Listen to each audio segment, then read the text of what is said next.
Good morning. My name's Clay Mason. I am founding pastor of the Way in Trinidad, Colorado. We're going to talk about this morning, and what I'm going to show you today is what we do, my bride and I, my wife Mary, and I do every day, 7 days a week, as part of a ministry that we started 7 years ago for the homeless in Trinidad. We saw a need that was not being met and decided to do something about it.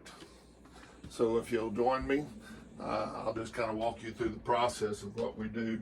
Each morning we make approximately 4 dozen breakfast burritos. We're both from Texas, born and raised and lived there most of our lives.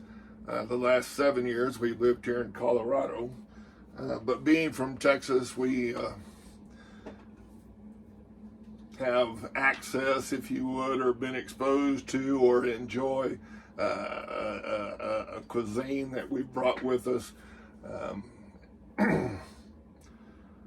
Probably going to want to edit that out. But breakfast burritos is something we both have grown up with and have enjoyed all of our adult lives, and because it is a nutritious meal, not just some sugary cereal, but it's a wholesome meal. It's filling and provides calories and such for our homeless that they wouldn't normally get. What we start out with is, on most mornings we make several different varieties, one each day. We do meat and beans, beef and beans. Beef is sourced from different places, but it's most of it is homegrown. With the meat we're using today and have been for several weeks now is donated beef from a farm in Kansas. We have good friends in a church there in Kansas that asked us if we would like some of this, and so they brought us several hundred pounds of prime grade A home raised processed beef, and so that's what we're using this morning. The beans are sourced out of Greeley, Colorado. We have friends from Greeley who actually live in Texas now but have family in Greeley that they go back and visit often, and when they go to Greeley they always stop at a warehouse there, a co-op there, and pick up pinto beans for us. The beans we're using today were this year's harvest when they went there this last time back at the end of the summer, first part of fall, to get some more beans for us. The warehouses were empty, and so these beans came pretty much straight off the combine. As such, they're fresh. They're not like anything we've ever purchased out of a store anywhere. They cook differently. They've got a sweeter flavor, just an altogether better texture. We also have tortillas that we source locally in the store here. We season garlic salt,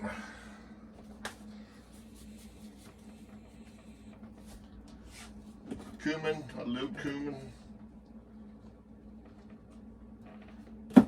and black pepper.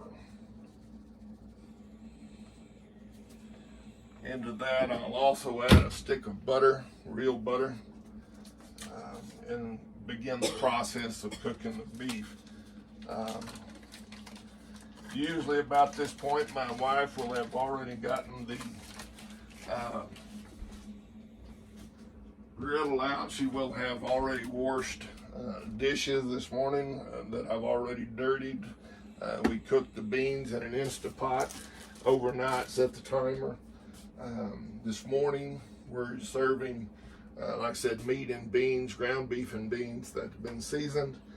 We'll add cheese to that, set it in a foil sheet and roll it up and package it, put it in the oven, keep it warm. I'm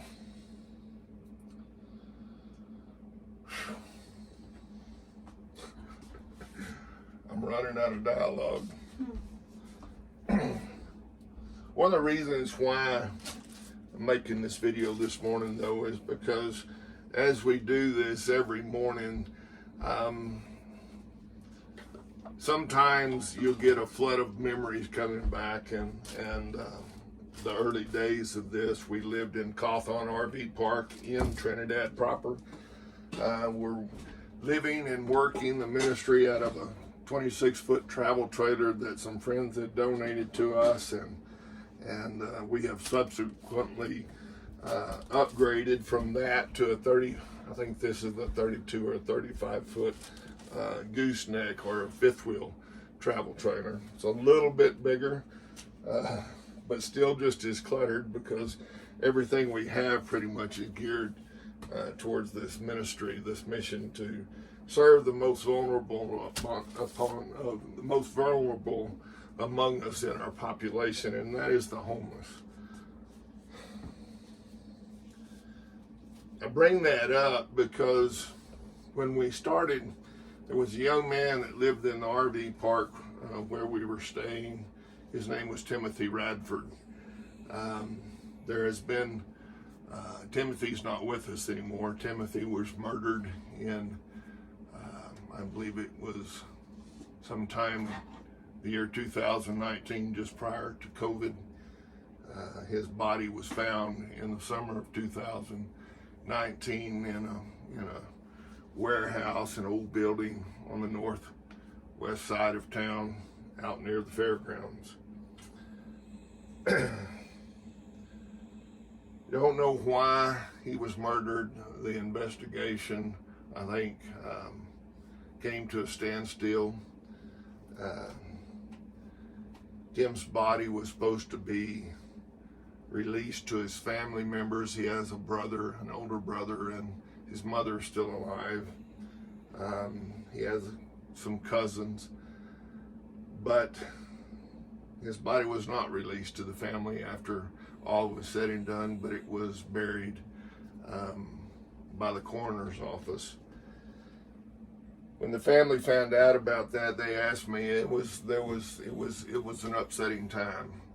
The time from the time they buried him, or discovered his body rather, and sent him to the coroner's office, until the time the family was notified.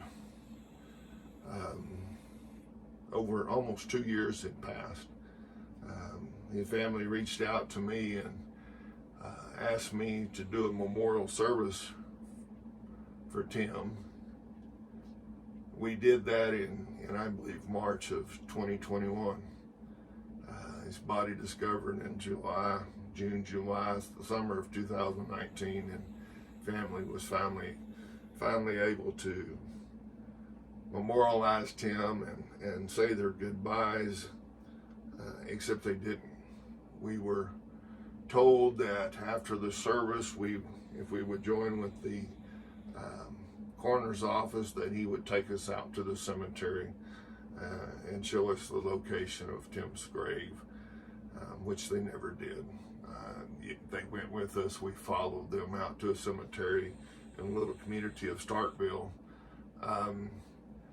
They led us to an old cemetery, a very old cemetery with graves dating well into the 1800s. We walked around there for a long time. I couldn't tell you exactly how long. To me, it seemed like maybe 30, 45 minutes, but according to Tim's brother, we were out there about 2 hours, walking around in the snow while the coroner tried to remember where he buried Tim's body. As we have subsequently found out in recent days, we weren't even led to the right cemetery, but there is another newer cemetery a couple hundred yards north of the older cemetery, and Tim's body supposedly is buried there. We still don't know. His body has not been exhumed. So anyway, I brought Tim up because when we first started this ministry, Tim lived in the same RV park that we did, and I guess I better get to cooking, season everything, and didn't light the stove.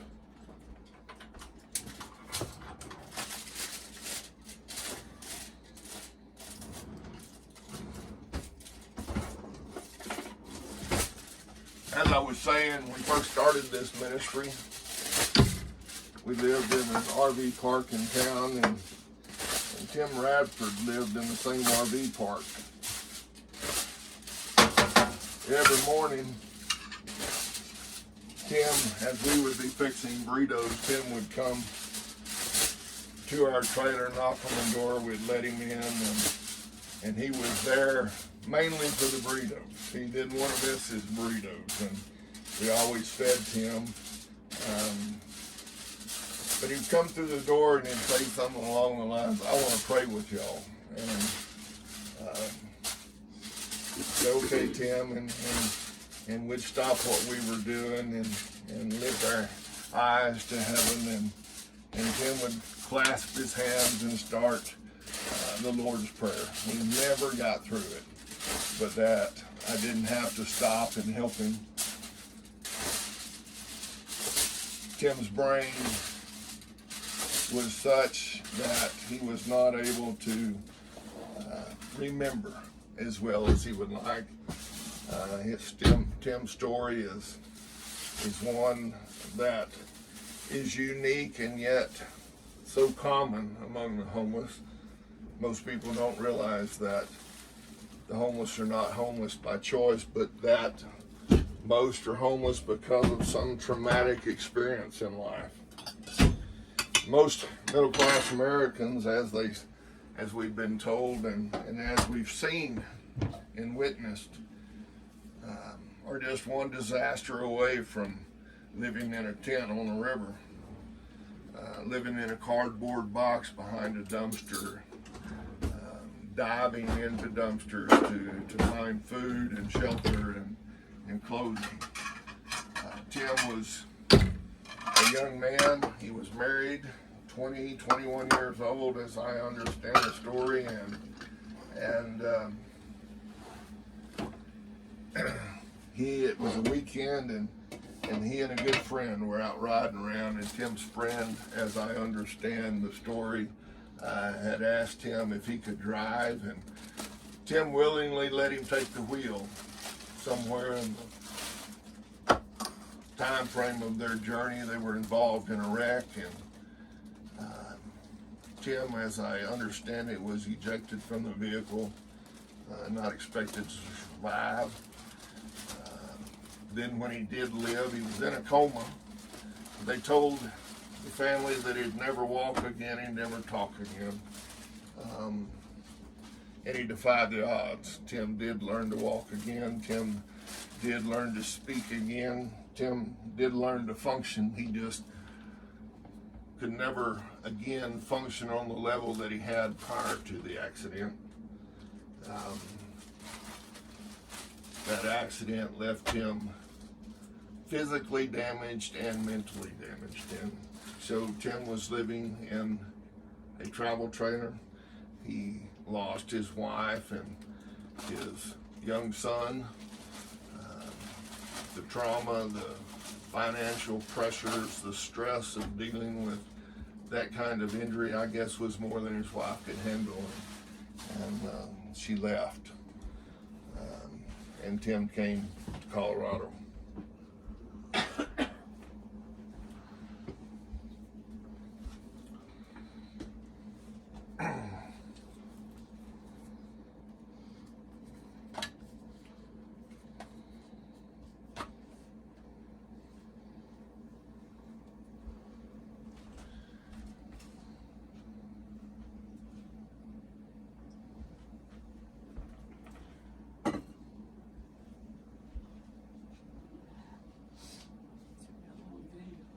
Yeah, I'm going to pause it for just a minute.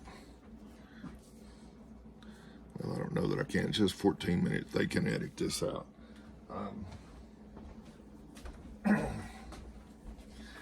Anyway, cooking breakfast every morning is oftentimes for me reminiscent of the things in the early days of this ministry. We very soon branched out and realized that there was a need, a spiritual need among the homeless, that they really weren't being ministered to. They were cast aside by society and too oftentimes by churches as well. And most of that comes about because of ignorance. We grew up in a culture and a society that looked down on people on welfare. We looked down on people that were different than ourselves. Even today, we still see that in the world around us. There's a lot of judgmental attitudes going around, and maybe rightly so. Who's to say? But to reiterate what I said before, most of the homeless that are homeless today in our nation are not homeless by choice, but it's because things have happened, and the financial difficulties that come with some of the disasters that we all face: cancer, divorce, job loss, natural disaster. Mary and I lived in Texas, down not far from the Texas coast, a little community of Gonzales, south of Austin. It's where she grew up, in Gonzales County, and I graduated from high school there, and we lived a number of years married there. But I bring that up because Gonzales, as a crow flies, is just a little over 100 miles away from the coast. And the hurricanes come through the coast and destroy everything in their path. Tornadoes in the Midwest come through and destroy everything in their path, and all the things that we see on TV as the reporters report the news of the destruction and the devastation. One of the things that's never mentioned of the numbers of people that are always displaced, and those numbers are always given, that so many people lost their homes and are displaced, are going to have to rebuild, and so on and so forth. But out of that number, many can't. Many were underinsured or not insured at all. And when their homes are destroyed, they become homeless.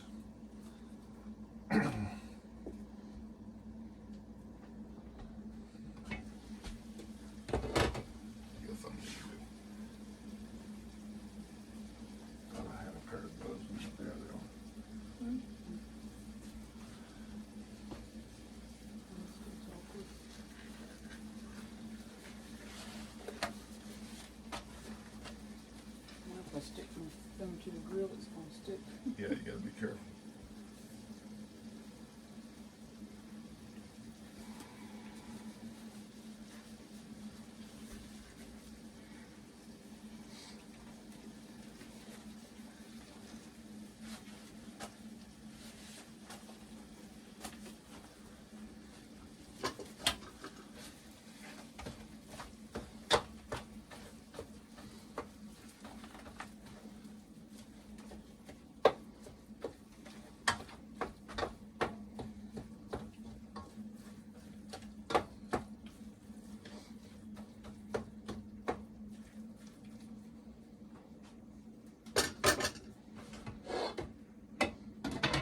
Anyway, 4 dozen breakfast burritos, 7 days a week. On Sunday at 1 o'clock, we serve a big meal. I remember as a kid growing up and Mary growing up, we both grew up in church, and after worshiping on Sunday morning, we'd go home, and more times than not, Mother would have a big meal prepared. Roast potatoes, gravy, carrots, all the trimmings. We'd have tacos sometimes, enchiladas. Every once in a while, Daddy'd treat us all and take us out to eat, but more times than not, Mom had a big meal. If we went to grandparents' house, grandmother always had a big meal. Aunts and uncles, same thing. And so what we've discovered is there's a sense of unity, a sense of family when you gather at a table that you won't find anywhere else. And because most of our homeless have lost that sense of family, that they've lost their sense of belonging, we've tried to create that by providing a worship service in a park in Trinidad, Colorado. We meet at 1 o'clock, and And I just put together a short devotional thought and serve communion to those who want to partake. And then as soon as we're done with that, we lay out a spread, a big spread. Last Sunday we had grilled pork chops that were marinated in one roaster. We have 20 and 22 quart roasters that we use also when we're cooking the big meals. One roaster has full of pork chops that had a Caribbean jerk sauce in them. The other roaster full of pork chops was marinated with a raspberry chipotle sauce. To some folks that's not fancy, to us it is, and to our folks we hope that it seemed fancy to them, but we added California blended mixed vegetables. We had 5 gallons of those, and oops, I'll throw that one in the trash.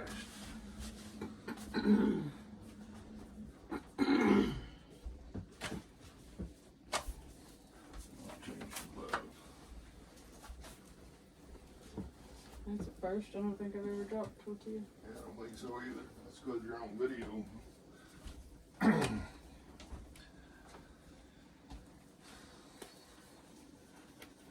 We have cakes and pies and cookies and desserts, and we have sweet tea and Kool-Aid and water to drink. We generally try to prepare about 150 servings for every Sunday afternoon meal.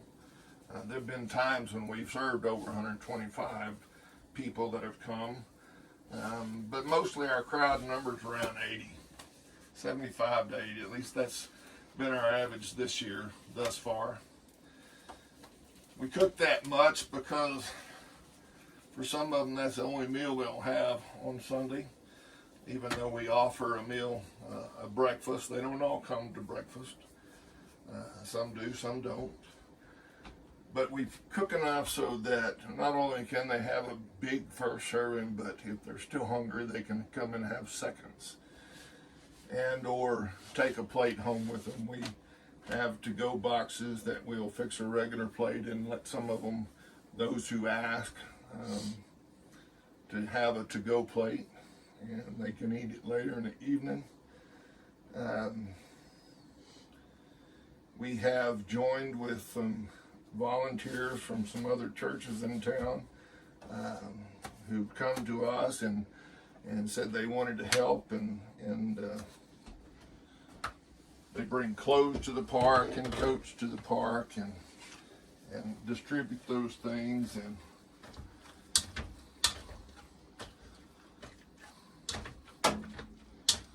on holidays,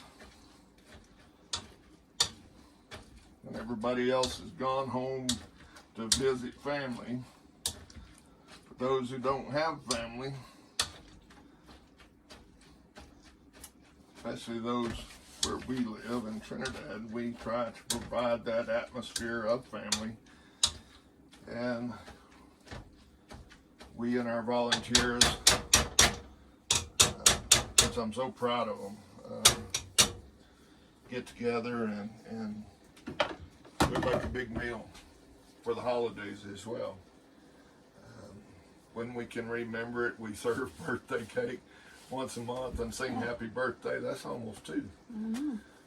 Sing happy birthdays to those who have birthdays that month. For Thanksgiving, Zion's Lutheran Church prepared a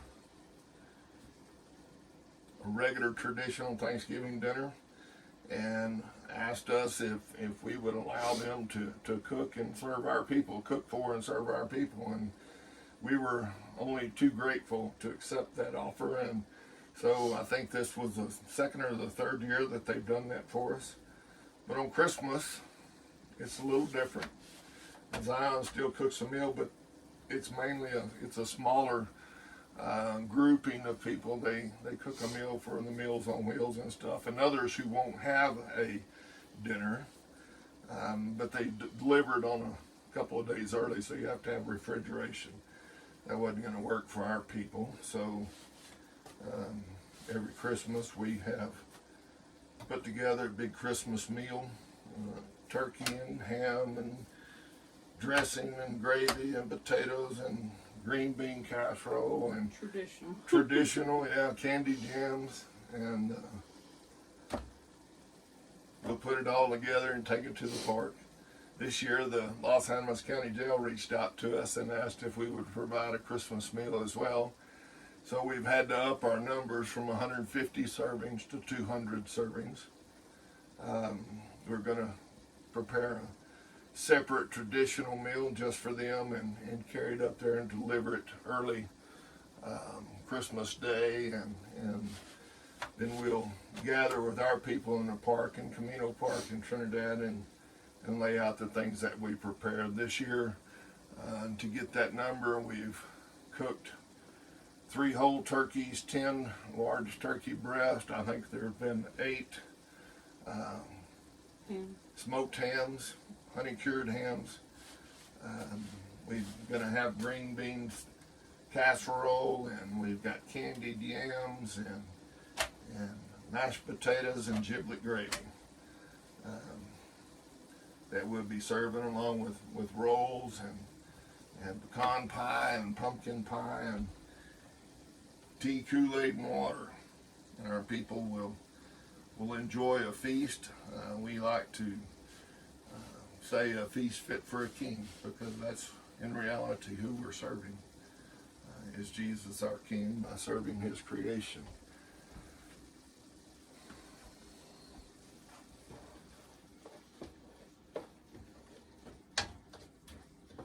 Just a few more minutes, this burger will be ready. We'll add the beans to it, stir it around, make sure it's all good and hot, and then I'll show you the process of what we do with these burritos. It's just like they do in a restaurant. I think probably a lot more efficient in a restaurant, but we do the best we can with what we've got in the space that we've been providing, and we make it do.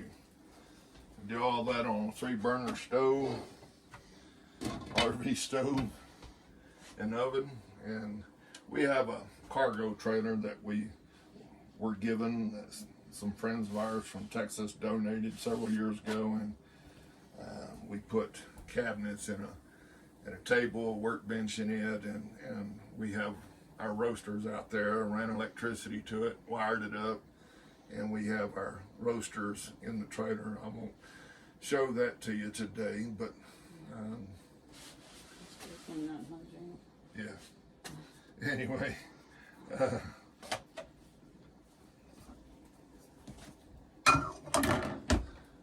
pretty much though, this is where we do it. We have right now in the back room, we've got a roaster, a 22-quart roaster that's got 2 large turkey breasts in it that we have slow cooked overnight. I got up this morning about 4 o'clock and turned them off and are letting them cool now. It's now about 6:30 after we get done with this and get things squared away. I'll pull them up front, slice them, put them in containers, and put them on ice until time to serve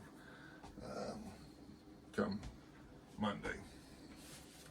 This year with Christmas on Monday, it's a little different because we will not forego the large meal on Sunday, but we will change the menu just a little bit on some things when we have bad weather days, because we are a church without walls. It means that we meet out in the open where they live, and on bad weather days we'll put up awnings and serve underneath an awning, and we're forecast again for bad weather this weekend. Might even see a white Christmas, who knows, but we'll let this thing cool off. I'm going to open this window just a little bit, let that griddle cool off, and move it out of the way in a minute, and we'll start assembling burritos, breakfast burritos.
Okay, with that, the meat is brown. Got to set this juice aside and out of the way. Put it over there.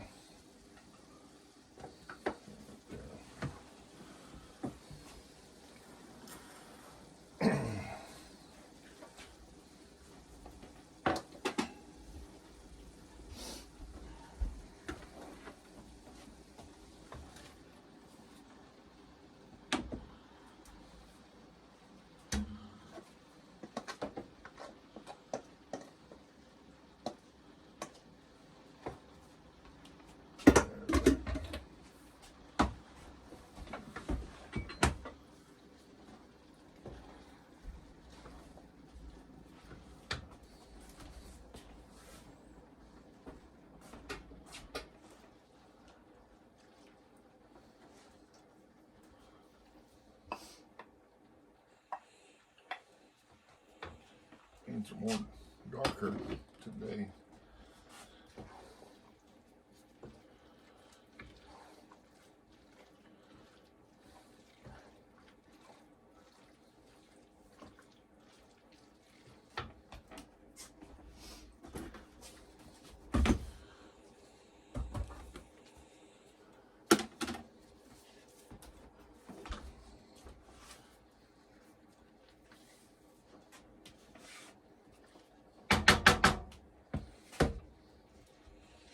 Yesterday morning we had, there's not an exact science to this, and I don't get everything always the same, but some mornings we wind up with a little extra filling, and we will save it till the next day, and that's what we're doing today, as we had some more left over from yesterday morning, so we packaged it, put it in the refrigerator.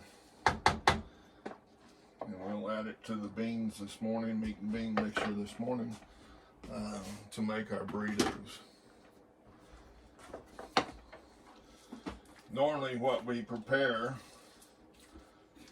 just in this instance when we're making meat and bean with cheese, we will cook 6 pounds of ground beef and 8 quarts of pinto beans in our 8-quart Instant Pot cooker. There's about pound and a half of cheese, grated cheese in that. We'll use all of that, and then our tortillas.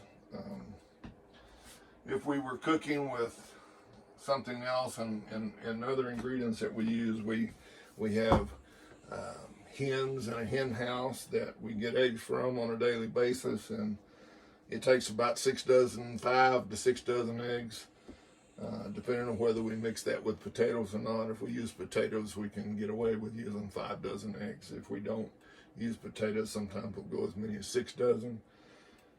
4 pounds of ground sausage, and again, this sausage is not sausage we bought out of a store, but it was homegrown hogs that were show hogs that some kids from Texas raised, and in a little church, Church Christ in Goldthwaite, Texas, purchased several of those hogs back earlier in the year and had them processed and donated to us just for this process, just for this purpose.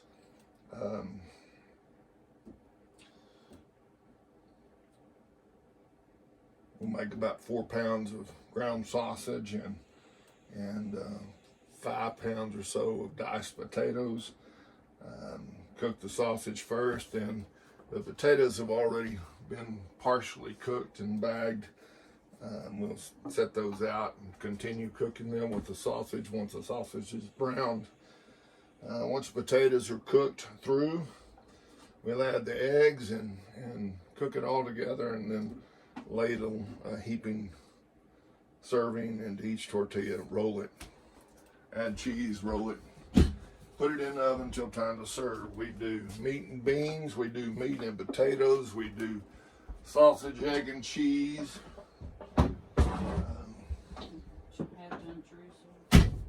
We do chorizo and egg and cheese. We put cheese in everything. And we try to fill them full, really full. A lot of times there's a huge gap between breakfast and when their next meal is. Sometimes it's breakfast. We do have some volunteers that go to the park now and have been doing so for a couple of years. In the afternoon, they serve an afternoon meal. Usually it's simple fare, soup and sandwiches or pizza sometimes. So our people have the opportunity for 2 meals a day. The soup kitchen is open 3 days a week, and then our volunteers cover the other 3 days of the week. The only exception with someone else who's not cooking a second meal is Sunday, and that's when we do our second meal is on Sunday. So everybody has a chance to get fed. We hand out tents and sleeping bags and heaters and propane, little green propane bottles. We refill those bottles from the 20-pound propane bottles, the little charcoal grill style bottles. I purchased some adapters that allow us to do that. Much cheaper than buying them new every time. Whereas when we first started handing out propane, we were paying about $2.50 a bottle, and even then we thought that was crazy expensive. So we started refilling them ourselves, but today they've more than doubled in price, and they're going to run close to $5 a bottle now, so we can refill them for a little over $1 a piece. That saves us a lot of money, keeps our people warm, mostly, and until we can come up with a better solution. The nice thing about where we're at today in this is that we have finally established a relationship with the city and with the police department, are working closely with them, and we have formed a coalition with some other nonprofits, and we are looking at, intend to, and we're planning on, this is going to happen kind of thing, provide a place where homelessness in Trinidad becomes a thing in the past. Transitional housing, temporary transitional housing, and there will be long-term housing as well. One of the big things anywhere you go right now is a lack of housing across the board, across the United States, but some places are harder hit than others with needing housing, and Trinidad is one of those places. We have a huge need for affordable housing. In my definition of affordable and the powers that be, sometimes their definition of affordable are two different things, but we'll not talk about that. But we are planning on and working on so that by this time next year, Lord willing, it will be in place. But we're going to have followed the example of other places that are getting behind this and are actually being proactive about ending homelessness rather than just trying to push it under the rug or shove it into someone else's backyard. We're going to provide mental health services, job training, ascertain people's physical, emotional, spiritual, and mental needs, and then address those needs as resources become available. We will sort through folks and their special needs and point and guide and walk with them in the right directions until they can, those who can finally stand back up on their own 2 feet. For those who cannot,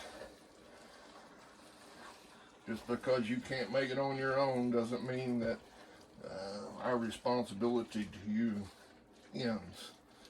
And the longer some folks are in homelessness, the less likely it becomes that they would ever be able to function in society at large, but they would be able to function in a culture and a society and a community created just for them, and we intend to do that as well. There are places across the country, the one that comes to mind for me that's just this huge success story is Community First Village in Austin, Texas. Alan Graham was the founder of that. He's written a book called Welcome Homeless, and the less is struck out, so it's really saying welcome home. Before I go any further, I want to clarify something though.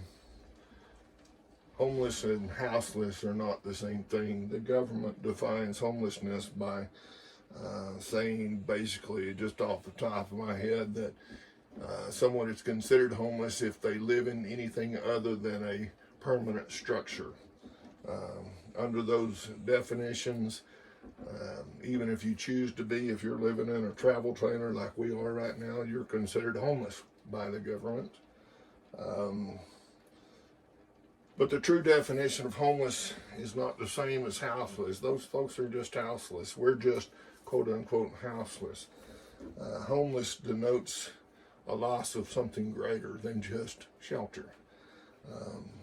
Homeless denotes a disconnect of family and destruction of family. There's no safety net. There's no sense of belonging. There's no community to support an individual when they experience trauma and tragedy and disaster in their life, and they fall through the cracks and find themselves at short end of the stick. Now, having said that, we're going to start assembling these things. I'll show you the process real quickly, and then we'll end the video.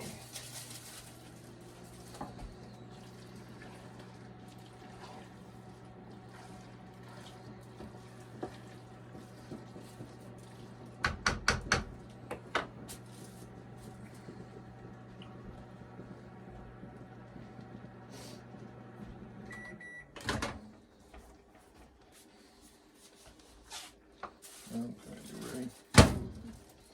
Good. Spoon out here.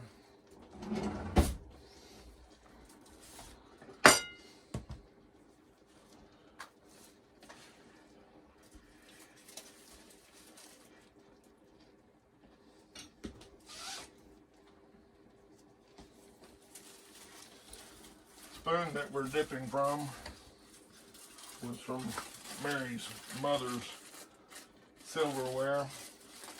It's just the right size. It has great sentimental value to us, but it also has just the right size for serving up about a quarter to a third a pound of filling. You go to the restaurant, you're not going to get a burrito that big without paying a tremendous amount of money for it.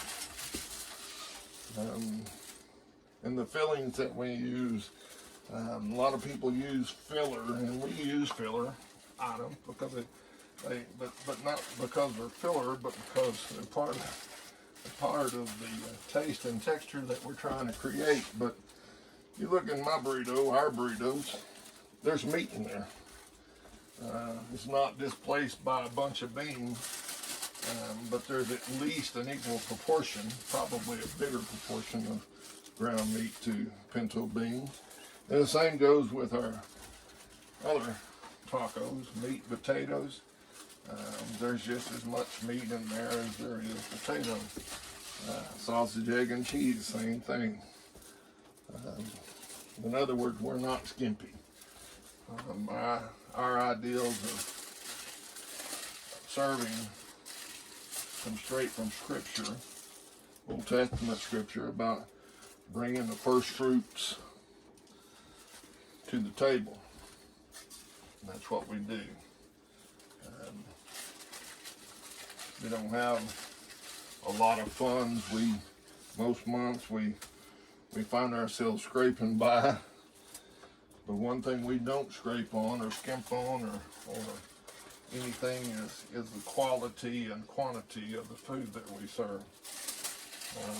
We're not cooking in a commercial kitchen. Wish we were. But we're doing the best we can with what we have, and in doing that, we bring the best that we can prepare to the table. And when you do that, you're sending a message. You're sending a message to the people that you serve. culture and the society has told them they have no value, that they're just worthless bums, that they're homeless because they made bad decisions, bad choices. You're homeless because you're drunk or alcoholic or a drug addict, that you're just lazy. Nothing could be further from the truth. And so when we serve what we serve, how we serve it, and the quality that we try to bring to the table, we're sending a message. You do have value. You do have worth. You do have value. And in doing that and saying that and bringing that message to them, we're trying to instill in them a sense of self-worth, that they can see in themselves that someone recognizes that they do have value, that they do have something to contribute.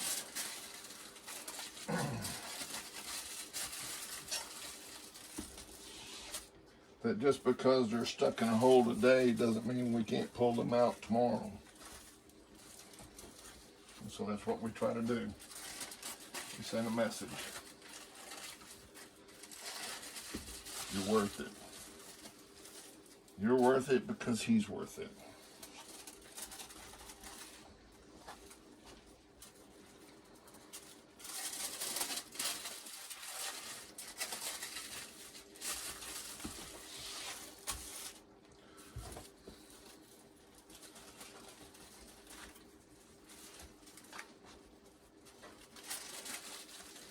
Sat down the other day, tried to think about the numbers of burritos that we've served when we first started cooking. And we're just serving a small little ragtag bunch of folks, and I think we were making about 24 burritos. And rather than set up in a central location and have them come to us in order to gain their trust and to demonstrate to them that we were serious about who we were and what we were about, we would go to them.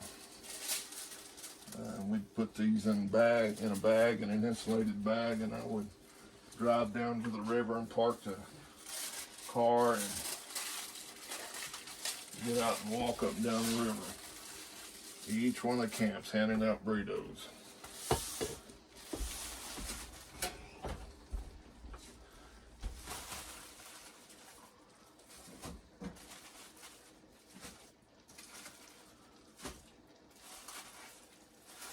It wasn't too bad when we were just serving 24 burritos, but then it was 3 and 4, and there have been a couple of seasons, a couple of summers that we were having to make 5, and I think one time we even had to prepare 6 dozen for a while.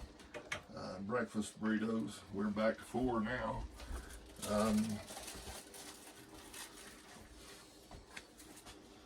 And it's not because we couldn't serve 5 or 6, but it's really just a matter of the numbers showing up, especially in the wintertime. Our people tend to be nocturnal, and the reason why I've heard it explained many times is because that's how they keep from freezing to death. Even with the tents and the blankets and the clothes and the coats and the gloves and the socks that we and others have provided, that's just not enough when you're living in a tent on the river when the temperature drops into the teens. And so they'll get up and walk. They'll walk the streets just to stay warm. If they're doing that at night, then they'll wind up sleeping a lot of times during the day. That's why, especially in the winter, you'll see folks sleeping in the park right in the middle of the day. It's not just because they're lazy, it's because they're tired. It's because they've been up all night trying to survive, trying to stay warm. And so, bringing this to the table for them does so many things. We're providing calories, but we're providing good calories and not just empty sugar calories.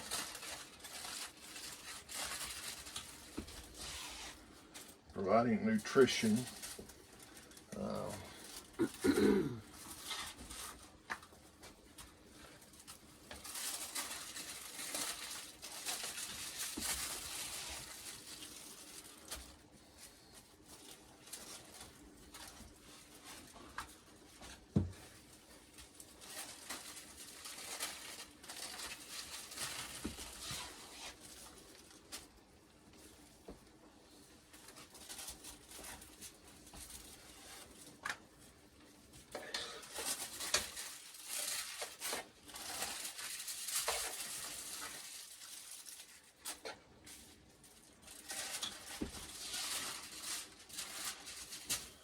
Be nice if there was some consistency in these tortillas.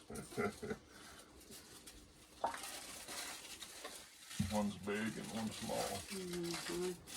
Majority of them are big. Yeah, I saw that.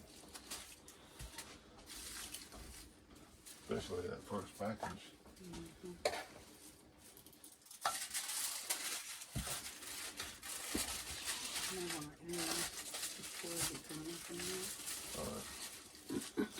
Anyway, that's the process of what we do, how we do it, and why. It's just a glimpse into